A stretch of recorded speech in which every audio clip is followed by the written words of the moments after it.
Hello दोस्तों, स्वागत है आपका एग्ज़ाम स्टडी विद संगीता में। दोस्तों, आज के इस वीडियो में हम बात करेंगे आरआरबी एएलपी और टेक्नीशियन भर्ती 2024 के लिए साइंस के एक और मोस्ट इम्पॉर्टेंट टॉपिक की। आज का टॉपिक मैंने लिया है दोस्तों बायोलॉजी से, जिसका नाम है जीवन की उत्पत्ति व जैव विकास। दोस्तों, मोस्ट इम्पॉर्टेंट टॉपिक है। यहाँ से हम टॉप 100 क्वेश्चन कवर करेंगे जो कि परीक्षा में बार बार पूछे जाते हैं। ये साइंस का पार्ट 10 है। यदि आपने इससे पहले की वीडियो नहीं देखे हैं तो आप प्लेलिस्ट में जाकर उन्हें देख सकते हैं। एएलपी टेक्नीशियन के साथ साथ ये वीडियो आने वाले समय में एनटीपीसी और ग्रुप डी के एग्ज़ाम के लिए भी इम्पोर्टेंट रहने वाला है। तो चलिए स्टार्ट करते हैं। जीवन की उत्पत्ति से संबंधित प्रमुख सिद्धांत एवं जैव विकास मोस्ट इम्पॉर्टेंट है। ये यहाँ से एग्ज़ाम में क्वेश्चन अक्सर देखने को मिल जाते हैं। पहला क्वेश्चन है यहाँ पर, जीव विकास को सर्वप्रथम किसने परिभाषित किया? तो देखिए, हमको नाम तो पता है लेमार्क, ठीक है, लेकिन दोस्तों याद रखिएगा इनका पूरा नाम। एग्जाम में यदि 4 ऑप्शन आ जाएं और लेमार्क आपको नज़र आए तो इनका सही नाम भी आपको पता होना चाहिए। तो सही नाम है जीन बैप्टिस्ट डी लेमार्क, ठीक है। जीव विकास का इन्होंने सर्वप्रथम परिभाषित किया था इसको। अगला क्वेश्चन है, वैज्ञानिकों ने आधुनिक मनुष्य का अंतिम पूर्वज किसे माना है? तो सही आंसर हो जाएगा क्रो मैग्नन मानव को। विकासवाद का सिद्धांत यानी कि थ्योरी ऑफ एवोल्यूशन किसने प्रतिपादित किया? मोस्ट इंपॉर्टेंट है, प्रैक्टिस सेट में अक्सर आता है, ये आपको देखने को मिलेगा। चार्ल्स डार्विन है इसका आंसर, ठीक है। विकासवाद का सिद्धांत। उद्विकास का मुख्य कारक क्या है? तो उद्विकास का मुख्य कारक है प्राकृतिक वर्ण, नेचुरल सिलेक्शन, ठीक है, नेचुरल सिलेक्शन। उद्विकास के उत्परिवर्तन सिद्धांत का प्रतिपादन किसने किया था? आंसर हो जाएगा ह्यूगो डी ब्रीज ने, ठीक है। कौन जुरासिक युग का सबसे प्राचीन पक्षी जो सरीसृप व पक्षी वर्ग के मध्य की कड़ी है? तो ये है आर्कियोपैट्रिक्स, ठीक है, इसको क्या बोलते हैं? आर्कियोपैट्रिक्स। अगला क्वेश्चन इंपॉर्टेंट है, मैमथ किस जीव का पूर्वज है? तो मैमथ ये हाथी का पूर्वज है। पृथ्वी पर सबसे पहले किस जीव की उत्पत्ति मानी जाती है? तो नील हरित शैवाल, ब्लू ग्रीन एल्गी की पृथ्वी पर सबसे पहले जीवन की उत्पत्ति मानी जाती है। अगला क्वेश्चन, शीत ऋतु में पशुओं से प्रसुप्ति काल को क्या कहते हैं? तो उसको बोलते हैं हाइबरनेशन, ठीक है, हाइबरनेशन। किस जीव में स्नायु तंत्र तो होता है परंतु मस्तिष्क नहीं होता? इंपॉर्टेंट क्वेश्चन है। तो यह है स्टारफिश, जिसको हिंदी में कहा जाता है तारामीन। डायनासोर सरीसृप वर्ग में आते हैं जिनका उदय हुआ था? तो आंसर हो जाएगा मेसोजोइक युग में। नील हरित शैवाल जीवाणु तथा कवक में लवक नहीं पाए जाते बल्कि लोमिली के आकार की कौन सी रचना पाई जाती है? तो इनमें क्रोमेटोफोर्स पाया जाता है, ठीक है, क्रोमेटोफोर्स। किन पौधों में जाइलम वाहिकाओं का अभाव होता है? आंसर है अनावृत बीजी एवं टेरिडोफाइटस में। इंपॉर्टेंट है, 5 जगत वर्गीकरण किसने प्रस्तुत किया था? तो 5 जगत वर्गीकरण को हिटेकर ने प्रस्तुत किया था। इंपॉर्टेंट क्वेश्चन है ये भी, जंपिंग जीन की खोज किसने की है? तो जंपिंग जीन की खोज की थी मैकक्लिंटॉक ने। कौन से क्षार डीएनए तथा आरएनए दोनों में पाए जाते हैं? आंसर है एडेनिन, ग्वानिन और साइटोसिन। ऐसा कौन सा जीव है जो पक्षी वर्ग में नहीं आता है? तो यह है आपका चमगादड़। चमगादड़ को किस वर्ग में सम्मिलित किया गया है फिर? तो चमगादड़ को स्तनपायी वर्ग में रखा गया है। इंपॉर्टेंट है, ध्यान रखिएगा इसको। वह समूह जिसके जंतु प्रायः रात्रिचर होते हैं? तो यह है आपका मच्छर, चमगादड़ और उल्लू। अगला क्वेश्चन यहाँ पर, मानव का वैज्ञानिक नाम क्या है? तो मानव का वैज्ञानिक नाम होता है होमो सेपियंस। सबसे ज़्यादा पूछा जाता है ये क्वेश्चन, ध्यान रखिएगा। तेंदुए का वैज्ञानिक नाम क्या है? तो तेंदुए का वैज्ञानिक नाम है पैंथेरा पारडस। बाघ का वैज्ञानिक नाम क्या है? तो बाघ का वैज्ञानिक नाम है पैंथेरा टिग्रिस। शेर का वैज्ञानिक नाम क्या है? शेर का वैज्ञानिक नाम है पैंथेरा लियो, ठीक है, पैंथेरा लियो। मटर का वैज्ञानिक नाम क्या है? मटर का वैज्ञानिक नाम होता है पाइसम स्टाइबम। बिल्ली का वैज्ञानिक नाम है फेलिस कैटस, फेलिस कैटस। मेंढक का वैज्ञानिक नाम क्या है? तो मेंढक का वैज्ञानिक नाम होता है राना टिग्रीना। धान का वैज्ञानिक नाम, तो धान का वैज्ञानिक नाम है ओराइजा स्टाइवा, ठीक है, ओराइजा स्टाइवा। सरसों का वैज्ञानिक नाम क्या है? ब्रेसिका कंपेस्ट्रिस, ये सरसों का वैज्ञानिक नाम है। चना का वैज्ञानिक नाम क्या है? तो चना का वैज्ञानिक नाम है सिसर एरिएटिनम। गेहूं का वैज्ञानिक नाम है ट्रिटिकम एस्टिवम, ठीक है, ट्रिटिकम एस्टिवम। सबसे ज़्यादा इंपॉर्टेंट, ध्यान रखिएगा, ये इंपॉर्टेंट है ये भी। गाय का वैज्ञानिक नाम होता है बॉस इंडिकस, ठीक है, बॉस इंडिकस। आम का वैज्ञानिक नाम क्या है? तो आम का वैज्ञानिक नाम है मैगीफेरा इंडिका। अगला क्वेश्चन है प्रकाश संश्लेषण की प्रकाशिक एवं अप्रकाशिक अभिक्रिया क्लोरोप्लास्ट में कहाँ संपन्न होती है? तो ये देखिए क्रमशः ग्रेना और स्ट्रोमा में संपन्न होती है। मोलास्का संघ के कुछ जंतुओं में नीले व हरे रंग का रक्त किसके कारण होता है? तो ये हीमोयासानिन के कारण होता है ऐसा। कवकों और उच्चतर पादपों की जड़ों के मध्य कौन सा कार्यात्मक साहचर्य पाया जाता है? तो इसका नाम है कवक मूल, ठीक है, कवक मूल कहते हैं इसको। ईस्ट और मशरूम किस प्रकार के जीव हैं? तो ईस्ट और मशरूम ये फफूंद होते हैं, ठीक है, फंगी प्रकार के जीव हैं। कपास में पाया जाने वाला प्रमुख घटक क्या है? तो कपास में पाया जाने वाला प्रमुख घटक है सेल्यूलोज। लाइकेन किससे निर्मित होते हैं? तो लाइकेन कवक और शैवाल से निर्मित होते हैं। जीवन चक्र की दृष्टि से पौधे का सबसे महत्वपूर्ण अंग कौन सा है? इंपॉर्टेंट क्वेश्चन है, राइट आंसर हो जाएगा पुष्प।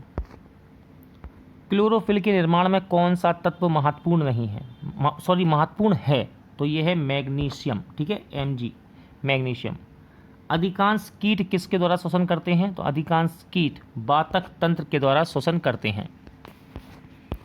कुनेन आवृत बीज पादप का उदाहरण है जो सिनकोना नामक पादप की छाल से प्राप्त होता है तथा किसके उपचार के लिए प्रयोग किया जाता है? तो ये मलेरिया की दवा बनाई जाती है इसके द्वारा। सेब में पाया जाने वाला लाल रंग का क्या कारण है? तो सेब में लाल रंग किस कारण होता है? तो एंथोसाइनिन के कारण सेब लाल होता है, ठीक है। टमाटर में लाल रंग किसकी उपस्थिति के कारण होता है? तो टमाटर में लाइकोपीन की उपस्थिति के कारण टमाटर का रंग लाल होता है।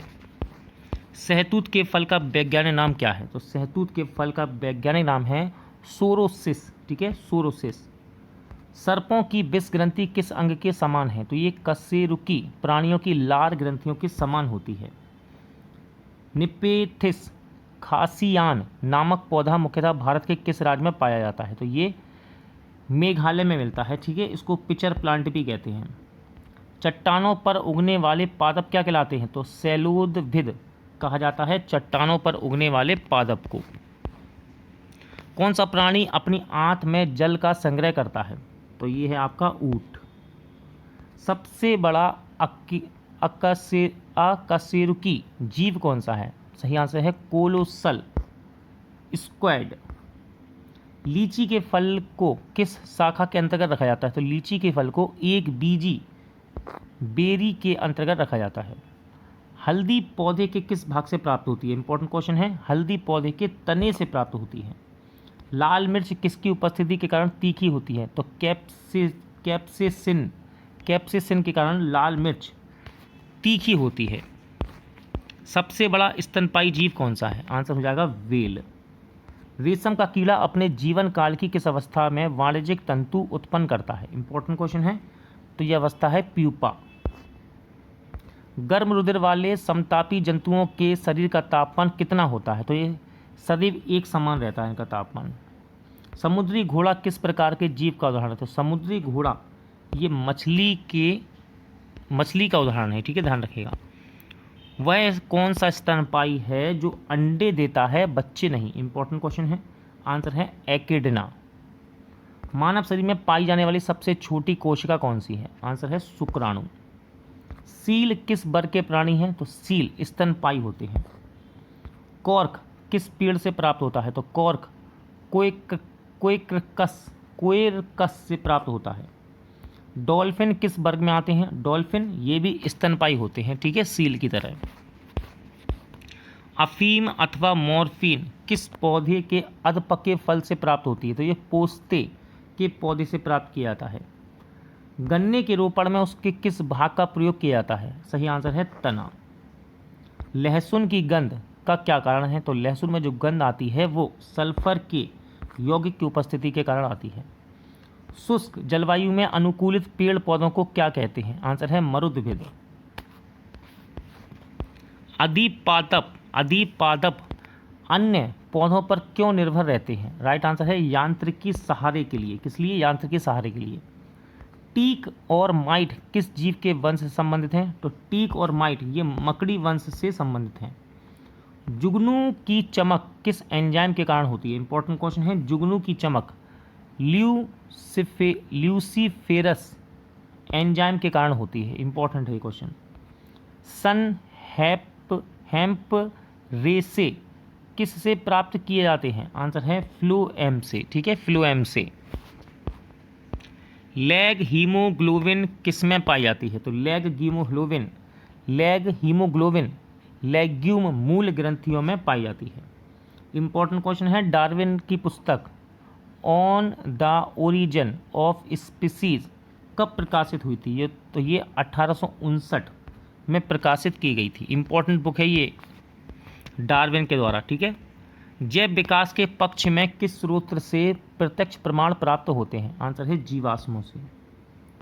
जीवों के उद्विकास के संदर्भ में कौन सा अनुक्रमण सही है? तो जीवों के उद्विकास के संबंध में सैलामेंडर, अजगर, कंगारू ये अनुक्रमण सही रहेगा। किन कशेरुकी जीवों में कंकाल पूर्णतः अनुपस्थित होता है? तो ये हैं सरीसृप यानी कि रेप्टाइल। कॉकरोच और सिल्वर फिश में किस प्रकार का परिसंचरण तंत्र पाया जाता है? सही आंसर है खुला परिसंचरण तंत्र। स्तनपायी भ्रूण के उत्सर्जनीय उत्पाद किसके द्वारा बाहर उत्सर्जित करते हैं? तो आंसर है अपरा, जिसको हम इंग्लिश में कहते हैं प्लेसेंटा।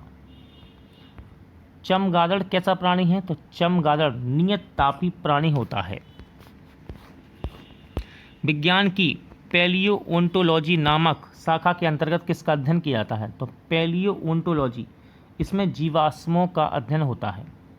सबसे बड़ा पक्षी जो तेज गति से दौड़ सकता है परंतु उड़ नहीं सकता, तो यह है शुतुरमुर्ग, ऑस्ट्रिच। नमक युक्त मिट्टी में उगने वाले पादप क्या कहलाते हैं? आंसर है हेलोफाइट्स। एंट अमीबा हिस्टोलिटिका नामक परजीवी मानव के किस अंग में पाया जाता है? इंपॉर्टेंट क्वेश्चन है। तो ये मानव की आंत में पाया जाता है। कहाँ पर? आंत में। लिग्निन नामक पदार्थ जमा रहता है, तो ये जाइलम ऊतक में जमा रहता है।